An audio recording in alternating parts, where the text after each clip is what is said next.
This week, true crime takes center stage as Madison Opera presents the world premiere of Everlasting Fate by Madison composer Scott Gendel. Based on the true story of the 1897 Greenbrier ghost, Everlasting Fate is a ghost story, a thrilling drama, and an all-American opera. Don't miss your chance to see it on February 13th and 15th in the Capitol Theater. Tickets at madisonopera.org. Our local farmers are getting ready for the growing season ahead, and now is the time to consider signing up for a CSA, or a community-supported agriculture share. A CSA share is like a subscription box to the freshest, most flavorful food your local farm has to offer. When you join a CSA, you invest in the farm at the start of the season, and in return, receive a share of the harvest throughout the growing season. Find your farm today using FairShare's interactive farm search map at csacoalition.org/farm-search. This is CityCast Madison. I'm Bianca Martin, and here's what Madison's talking about. It's Thursday, so of course, it's time to dish on Madison's food scene. And today, we're digging into the ways our food systems could be better. I'm executive producer Haley Sperling, filling in for your host, Bianca Martin. And this is a big subject to tackle. So joining me today is REAP Food Group's interim executive director, Noah Bladorn. Noah, welcome to CityCast Madison. Thanks so much for having me, Haley. Yeah. So Noah, you are heading this multi-year project to create policy recommendations to better our food systems here in Dane County. REAP has partnered with lots of local organizations and groups in the area to create the Dane County Food Action Plan, which sounds very big and important. And we're going to dive into that project. But before we do get into the details there, I want to sort of set the standards and maybe ask sort of like a simple question here. Because when we're talking about Dane County's food systems, I don't really know what we're talking about, if we're being honest. So can you help me understand, like, what exactly is a food system and how well is or isn't Dane County's working right now? Yeah, that's a great question. You know, you're like most people in our county and in the world, even when we talk about food systems, a lot of people's eyes glaze over and, you know, nobody knows what that is. But it's really simple. It's just every component that contributes to putting food on our plates, right? So food systems are really complex things, and it's something I've studied, but it's also something you really learn when you create a food plan. A food system is everything from, you know, farmers who are growing food, individuals who are growing food in community garden plots in their backyards. It's any part of this complex food chain that brings foods to humans, to animals, even back to the soil, as we've learned in this food action plan. So what we did was we created a 3-year project with 3 phases, where we did a literature review and data analysis to understand what we know about our food system here in Dane County. Luckily, you know, we're the center of a large research university that cares a lot about agricultural systems and food systems. And so we had a lot of data on Dane County and this area to parse through. And we took all that information and created reports, SWOT analyses to understand how we're doing here in Dane County. And then we took that to the public through a community engagement process that lasted the last year. And now we're sort of writing the food action plan. But to answer your original question, you know, Dane County has a really unique and strong food system in a lot of ways. To me, it's really obvious this sort of crown jewel of our food system is the Dane County Farmers Market. That was the first thing that came to my mind when we're talking about how these things work, and it's interacting with the farmers and getting fresh produce at the farmers market. Was like, this is an encapsulation. This is the archetypal food system, is what you're saying. Absolutely. I mean, that's where our connections are most direct, right? To the farmer and to our source of food, unless we're growing it ourselves. And yeah, I mean, it's the largest producer-only farmers market in the country. So I think we have a lot to be proud of here. I mean, another thing that I think about a lot, and I think people are really proud of here in Dane County, is our farm-to-table restaurants. and farm-to-table grocery stores like the Willie Street Co-op. We really do have incredible access to food that's grown here locally, which I think is really incredible. And, something that we talk about is just equity. I think if you can afford local food and good food here in Dane County, you have access to that. But if you're not fortunate in that way, I think accessing, good, nutritious food is really difficult for people here in our community as well. So that's something else we uncovered through that literature review process. Yeah. And I want to dig into that, of course, because food insecurity is high on the mind for a lot of reasons. And for folks who don't know, food insecurity is, when people don't have enough to eat and don't know when their next meal is coming or where it's coming from. This is a huge issue, very prevalent in Dane County. And we saw this highlighted in a big way last year when the federal government shutdown led to people not receiving their SNAP benefits, not getting those food vouchers or money to buy food. What do we know about the prevalence of food insecurity in Dane County? How many people is this actually affecting? And so how does the food action plan come in to address that? It's very clear that people care about this right now, especially, this fall when SNAP benefits were paused and sort of the certainty around those benefits was in question. The community really rallied. I think what's difficult here is two things at once. We want to talk about what's normal, and we also want to improve what we consider normal conditions. And so what's normal here in Dane County is probably a food insecurity rate of about 10% of the county. But also in 2012, Dane County declared food a human right. So I think, it's in our best interest to lower that rate as much as we possibly can, and to recognize that food insecurity rate is sort of a human construct, and a construct of what has been a really aggressive capitalist food system that's been built across the United States for the last 100 years. So all that to say, we think food insecurity rates at this time are creeping more towards 15% of the community. So we're seeing really high food insecurity rates. That has to do, with things like a lack of benefits that are going out to individuals from the federal government that have been cut, but also, a lot of community support efforts that have seen, funding be cut, whether that's through state or federal programs. And I think what we've learned through this process is that actually in roughly 2021, we saw the lowest rate of food insecurity in Dane County at roughly 6%. And, that was in the midst of a pandemic where food supply chains were really complex, but there was also a lot of funding to support efforts on the ground to feed people, whether that was universal school meals or, county, state, federal money flowing into our food banks and food pantries, especially to purchase local food and sustain markets for farmers to feed people. So I think those efforts showed us that we really can reduce food insecurity here in Dane County, but it does take investment from our government and from our community to do that. And we're seeing that pulled away right now. Yeah, absolutely. I mean, we know that money is what makes things happen. And it's encouraging in a way to hear that 2021 things were better, but we know that even just going back a couple of years ago in 2024, representatives from a bunch of local food shelves came together and said, the need is bad. Like, we are in trouble. So it's hard to hear us sort of backsliding like that. And so I want to dig into the food plan a little bit more. What was the impetus for this food action plan? Was it that sort of cut in funding, this backsliding that we saw, or just sort of taking a step back and looking at that bigger picture and saying something needs to change? Yeah, I think it's more of the latter. I think it was taking a step back. We were originally having these conversations of putting together a proposal for the food plan in early 2020, actually before I was involved with the project. Here in Madison, we have a wealth of organizations and individuals who are working on food systems.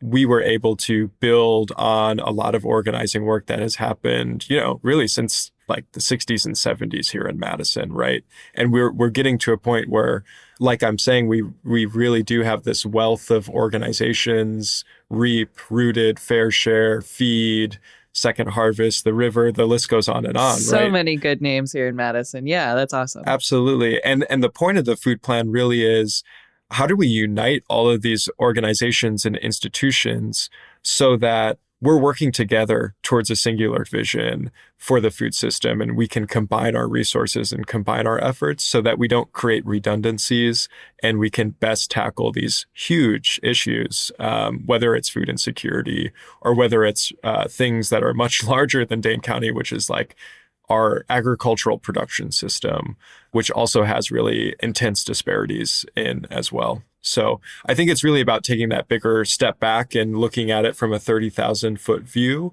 and assessing how can we best align our efforts in order to improve our food system. Yeah. Really encouraging again to hear that there's like a lot of collaboration happening here, because it's like you've mentioned so many amazing names. These are so many great groups, and these are our best minds working on it. So that's really, really encouraging. And you've touched on this a little bit. You talked about there being a couple phases in this project. You've already gathered information from literature, research here at UW, and community members. What did you hear from people, and like what did you learn from those beginning phases of the projects? You mentioned doing SWOT analyses. For those non-strategic communicators out there, SWOT stands for strengths, weaknesses, opportunities, and threats. Shout out to my communications professors at UW for teaching me about that one. Absolutely. Yeah. There's a lot of power in a SWOT analysis, but it's really simple. It's like you said, it's just identifying what exists on the ground and how we move with those strengths and weaknesses. Yeah, it's a great question. And I think the interesting thing, and maybe to answer one of your very early questions, is what is a food system? We broke it down into all these different sectors. So I'm just going to list those, and then I'll give you some examples of what we found. So first, we look at agricultural production, so how food is made. Then we move on to infrastructure, so how food is stored, processed, and distributed throughout our community. Then we talk about sort of food businesses and the retailing of food, so how food is sold in our communities, whether that's at farmers markets, at grocery stores, at gas stations, all of those sort of places where we find and purchase food. Then we looked at consumers, so literally everybody in Dane County and how they're accessing food and what they want to see in our food system. That's really the sort of people power of the food system. And then we broke it down into emergency food system. So that's very similar to sort of retail and consumers. It's, people who either don't have access to food or the institutions and sort of infrastructure that exists to bring food to those populations. So obviously like food banks, food pantries, things like that. And then lastly, we looked at waste streams. So where does food go after we've eaten it or if we're throwing it out? So we worked a lot with the county landfill and composting organizations and food redistribution efforts in that sector. And so to put it simply, what we found in a lot of this, literature review and community engagement process is that our food system is broken, is how I put it. And, when we started talking in this conversation about food insecurity rates and these sort of like specific moments, whether it was COVID, where our food system supply chain sort of broke down, or last fall when SNAP benefits were questionable and, there's a lot of uncertainty about how we're going to feed our community. What we learned is how fragile our food system is. And I think, whether people understand what I say when I say the word food system, everybody understands how fragile our food system is in a way because they experience it in some way. Whether it's rising prices at our grocery stores, whether they were a part of that sort of pandemic paranoia, I would call it, when shelves were bare and people were stocking up and people didn't know how to really feed themselves and their families. I remember buying a lot of toilet paper and buying a lot of dried beans. And Noah, I have to tell you, I think I still have that same bag of dried beans in my pantry from 2021. Well, and that's what I'm getting at here is, I think in America, we really take our food system for granted. And I think what we've learned over the last few years is we're one crisis away from seeing that whole food supply chain break and not knowing where our food is going to come from, which is obviously a very serious and scary thing. One of the partners that we work with is Public Health Madison in Dane County. And I've been sort of amazed at the, system they have in place, I think, largely a lot of that comes from infrastructure that was built during COVID for emergency action.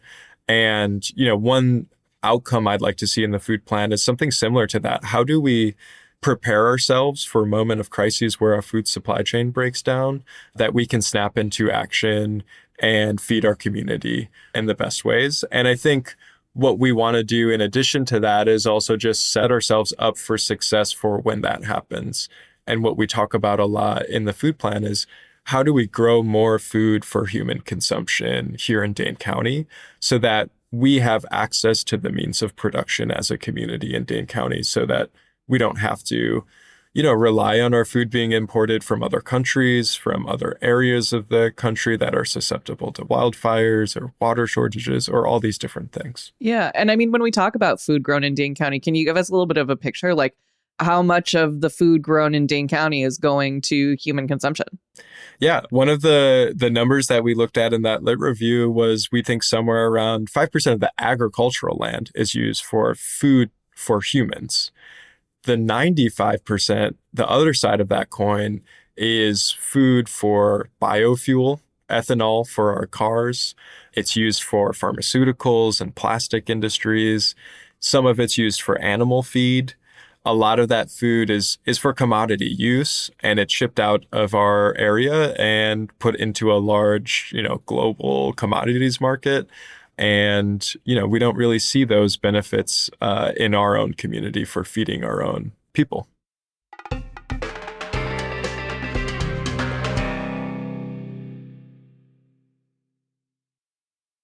I want to turn back to the plan a little bit. And again, I know you guys are still sort of in these phases, moving things along. So what is the current state of the plan? And do you have any policy recommendations already that you're looking to implement?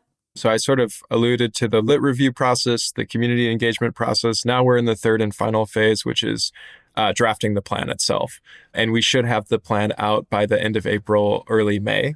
So we don't have any formal recommendations out to the public, but I can preview some today, which I think is exciting. Yeah. It's something we've already talked about too. So essentially what we're doing right now is we're drafting goals that we heard as like needs and wants from the community, whether that's farmers or consumers or everything in between. And I think it's really cool because you also sort of picked up on this earlier in our discussion. Our sort of like umbrella goal is that we want to see more collaboration across the food system. And I think that's something that we're already seeing a lot of buy-in for. I think one of the fruits of this project has really been like sitting people down at a table together and discussing things and really understanding what everybody brings to the table and what their vision is for the future and trying to combine those efforts. Because just to be frank, especially in the nonprofit sector, I think we see how fragile all of our organizations are right now as we're seeing a lot of grants be cut and, a lot of like timidity from the philanthropic world as we might, go into a really tough economic time as a country. So there's a lot of unity right now for moving forward. So highlighting collaboration as a main goal of this food plan, I think is our umbrella goal.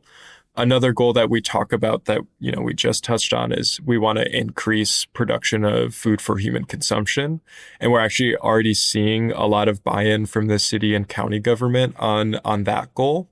The city and county own a lot of land themselves, and they want to start converting that land into food production land. And so they're sort of starting to identify sites and identify people and organizations that might be interested in growing on that land as well, which I think is really promising. That's encouraging. We got to get that 5% up. Yeah. Other things look like wanting to reduce food waste. And actually, in this process, I just learned that Wisconsin has really ambitious food waste goals by 2030. We wanted to cut our food waste rates in half by 2030. And our rates have gone up since we've made that goal. So we have a lot of work to do. Oh, no. Another thing that we've learned through this process is that food waste is the largest single contributor to our landfill here in Dane County. And specifically, organic matter makes up a third of all waste in our landfill. And if you didn't know, we're expanding our landfill currently. So this is a real like cost to taxpayers. It's a real, strain on our land and our resources that our community is wasting so much. And so what we really want to see is, how do we create systems where we can best divert that waste to other things? And, luckily, there are organizations that have already built out these strategies for us. And essentially, the EPA has put together a hierarchy of what we can do with food waste to keep it from a landfill. And it's sort of like, first, you want to feed humans, obviously. And, we've talked a lot about food insecurity rates here. So clearly, there's a need to get that food waste into communities to feed people. Secondly, we can feed animals. A lot of our farmers, and there's sort of pilot projects already doing this in the county, are taking some of that food waste, especially food waste that isn't suitable for humans, and feeding it to livestock. And then thirdly, we want to feed the soil too. So we're working with composters to really take a lot of that food waste and turn it into rich nutrient soil additives that we can add to our soil and build our soil as well. I was just thinking, like, when you're talking about food waste making up such a large percentage of our landfill, I was like, wow, I need to start composting or something, because that is terrifying. Absolutely. And, it's the same discussion about, we really have such a strong food system. There's, many options to compost in our community, whether that's at your local farmer's market, whether that's subscribing to a composting plan like Greenbox has, or, just doing it in your own backyard. There's a lot of things. There's rules and regulations around that, but there's a lot of things we can do as individuals to help achieve that goal. And so what does implementation of this plan actually look like? I'm sure a lot of this, as you've touched on before, relies on money and the question of if and where that will come from. Where do we stand right now on making these things happen? Yeah, I think that's a great question. And, the first thing I want to say is, like, as a person with an urban planning background, I think the worst thing a plan can do is do all of this community engagement and planning work and then let it sit on a table for the next 10 years. And so I think implementation is always our first goal when it comes to this plan. And yeah, just to provide a little context, this plan is made possible partially through county funding and federal funding. So we received a pretty large USDA grant to do this process. And luckily, there is an implementation version of the grant that we received from the USDA to do the work that results from this plan. So our intention is to apply for that grant this summer.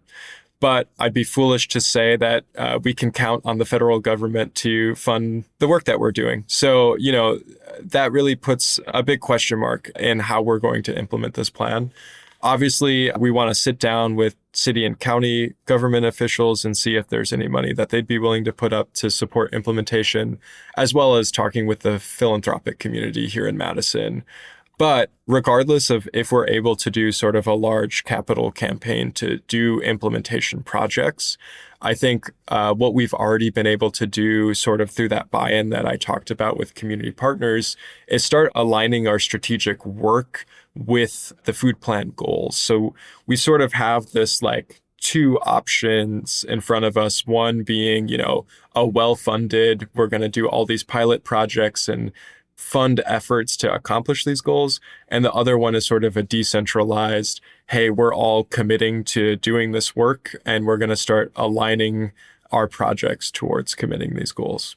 Again, collaboration coming in so clutch. We absolutely love to see it because there is so much uncertainty with the federal government, whether you are a massive research university like UW or the county government or the city government. It's so uncertain. It's so unknown. And one thing that has kind of just been coming up in nearly every conversation that we've been having on this show is the impact of federal immigration enforcement on insert whatever we're talking about, right? And there are people in all sectors of our food systems who are vulnerable to ICE raids and detention. And so I'm curious to get your perspective on, what is the impact of federal immigration enforcement on the Dane County food system? Yeah, thanks for asking that question. I think it's so important and really fits into this larger conversation about how broken our food system is. Part of that reason is, our food system and that sort of 95% slash commodity food system really relies on immigrant labor. And frankly, the exploitation of that labor. We've done a lot of work, or we hope to do a lot of work to provide, sustainable lives for people working in those industries and supporting people in those industries. But the reality is right now that it's, a very scary time, and whether people are losing their jobs or too afraid to show up to work because of the threat of immigration agents showing up at their workplace and splitting their family apart or deporting them out of this country is too high. And, I think two things, as we're having these conversations, we want to be clear that there's been pretty limited ICE involvement here, specifically in Dane County. We don't want to raise that level of worry in the community. And, obviously we still want people to access food wherever they're accessing food. But, people are making those calculations themselves. And it's a very scary time. I'm really concerned about how we can snap into action if ICE agents were to become more prevalent here in Dane County, to really feed our community and show up for those people who make our food system possible and who make all of our community possible. We're learning a lot from Minneapolis right now. I just wrote a newsletter about this topic and shared an article from the New York Times about how schools, faith-based institutions, restaurants, farmers are coming together to do that distribution network. It's really inspiring, and I'm really amazed at the level of organization happening in Minneapolis. They're literally, handwriting on small pieces of paper addresses to deliver. So in the case that the delivery drivers are stopped by ICE agents, they can eat that piece of paper and not have those addresses shared. This gets into the conversation about the food plan. We have to prepare ourselves for moments of crises, and this is the crisis du jour, right? And feeding people is essential to having a functioning society. So I just also want us to be prepared and understand how we can work together to feed our community when that time comes, if that time comes. It is very real. And I am glad that you brought that up, because it is, one, honestly, just kind of a terrifying thing to think about, but it's so important to talk about. And I'm glad that you brought it up. And I know that recently the president and executive director of Second Harvest Food Bank of Southern Wisconsin, Michelle Orgay, she recently wrote a column for the Cap Times highlighting a lot of what you just mentioned, really pleading with people to call on their elected officials to enact policies that prevent the quote unquote strong arm immigration enforcement tactics that we've seen happening at food banks, not only in Minnesota, but she's saying is happening here in Wisconsin. She's seen it in Milwaukee. She's seen it in southwestern Wisconsin. And it is just really something to consider for people to think about. And I know that this issue does hit home, even just this week. Noel Quintana, who owns Senior Machete's restaurant over on East Main, right off of the Capitol Square. He was recently arrested by ICE, picked up at O'Hare on his way home from Mexico, and is being held in a detention center in Indiana. So the restaurant is hosting a fundraiser this week, this Friday, from 4:30 to 9 p.m., where folks can come in and help out. And again, I think it's just all about the power and the collective there, coming back and reminding ourselves that these are our neighbors. This is our community. We all play a role in this. And I want to take a step back too, as we wrap up this conversation, and just think about, sort of those bigger picture questions. And we've established that we are all part of this food system. How can regular, everyday consumers like myself, like you, how can we have an impact on this massive thing? What can we do to support the, quote, equity, health, and resilience of the Dane County food system in our everyday lives? I think you just said it. It's all about collective action, right? And it's all about building community. So I think, the reason I got into food systems work and the reason sort of I get the energy to do what I do every day is because we do have such a beautiful community here in Dane County. And a lot of that is centered around food systems, whether it's our community of farmers, our incredible community of restaurants that you just hit on. And I really hope people go out and support that effort. But we also had, I think over 40 restaurants on the day of the general strike doing fundraising efforts, right? And my biggest recommendation is, to whatever extent you're able to, when you're purchasing food, if you can support local and support people you personally know, or make those connections with farmers, whether you meet them at the farmer's market or going to their farm or going to the grocery store. If that's not an option for you, I really think the best thing you can do is just make meals for you, your family, your neighbors. Anything we can do to support each other through, mutual aid efforts, just making a meal for each other, sharing a meal together in the same company and breaking bread over food is a step in the right direction and really helps us heal our community and build resilience. There is so much power and so much healing in food. Noah, thank you so much for joining us today and for breaking down this really big and complex topic for us. Yeah, my pleasure. Thank you, Haley. That's Noah Bladorn, Interim Executive Director at Reap Food Group.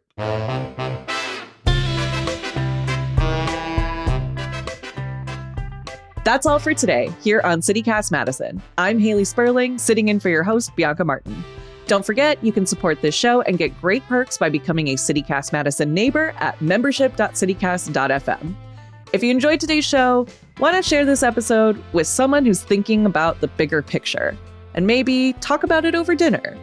Help us grow. Spread the word about CityCast Madison. It really makes a difference. We'll be back tomorrow morning with more stories from around the city. Until next time, take good care and thanks for listening.